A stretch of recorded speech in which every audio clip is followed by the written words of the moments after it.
Le 16 janvier 27 avant Jésus-Christ, Octave, qui est le fils adoptif de Jules César, j'en parlais il y a un instant, qui est également son petit-neveu, triomphe de son concurrent Marc-Antoine.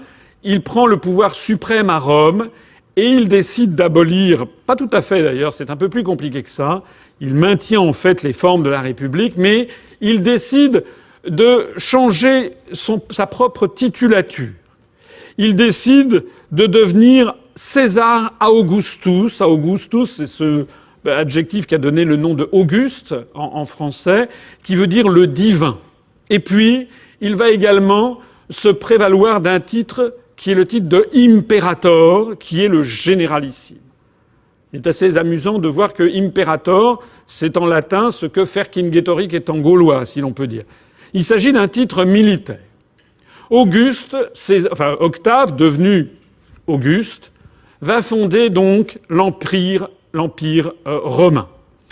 Et pour asseoir, comment dirais-je, pour faire le marketing, on dirait à notre époque, de cette créature politique, il va adopter toute une série de symboles, au premier rang desquels un symbole que l'on va retrouver tout au long de l'histoire du monde, qui est le symbole de l'aigle.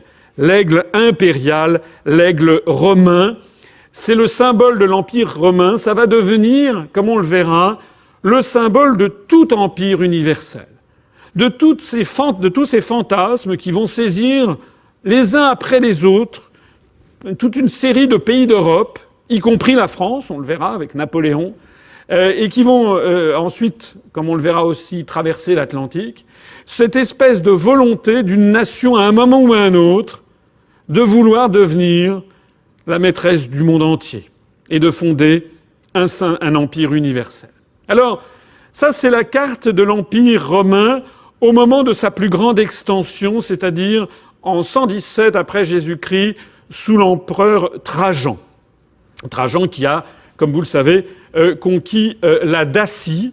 C'est ce qui fera la plus grande extension de l'Empire romain, ce qu'on appelle actuellement la Roumanie, puisque vous savez que les Roumains sont le seul peuple slave qui parle une langue latine, et Roumanie, ça veut justement dire le pays des Romains.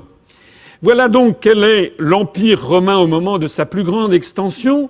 Je me permets d'insister sur un élément très important, c'est que l'Empire romain n'a jamais été un empire universel. Il n'a jamais conquis la Chine, le Japon, les Indes, la Russie, ni a fortiori le Nouveau Monde que les populations d'Europe ignoraient à l'époque, dont ils ignoraient l'existence. Donc, cet empire universel ne l'a jamais été. C'est un premier point. Et un deuxième point, c'est que cet empire, même réduit à ce qu'il fut, n'a jamais unifié l'Europe. Il y a des parties entières de l'Europe qui n'ont pas été romanisées. C'est le cas de l'Irlande, c'est le cas de l'Écosse, c'est le cas de tous les pays scandinaves, c'est le cas d'une très grande partie de l'Allemagne. Seule l'Allemagne rhénane ou la Bavière ont été romanisées.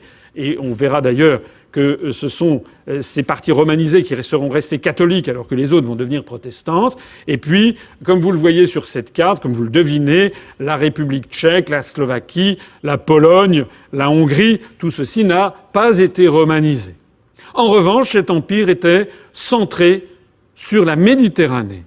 Donc l'Empire romain, c'est un empire méditerranéen, qui veut dire au passage donc qu'il a été possible à une certaine époque d'unifier la Gaule, l'Italie avec ce qui est actuellement la Tunisie, c'est-à-dire ce qu'on appelait la Numidie, avec Carthage.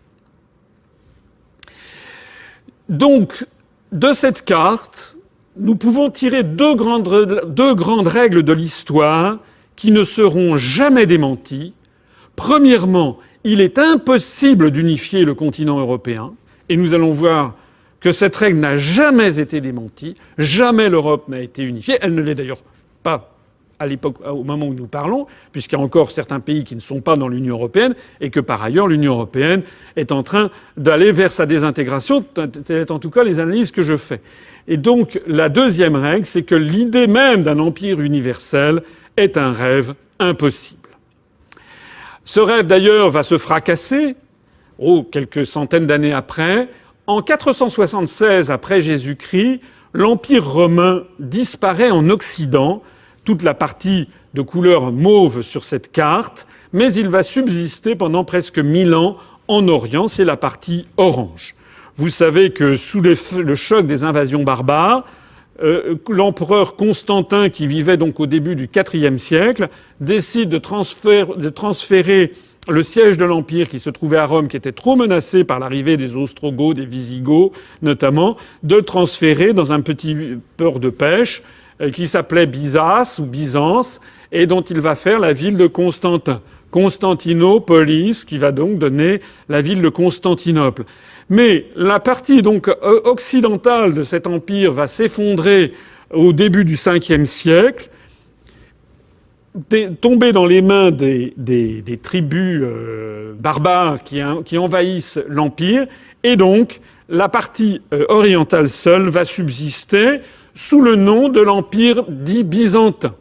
Et cet empire byzantin va prétendre que Constantinople est la seconde Rome, la nouvelle Rome, et va reprendre le motif de l'aigle impérial.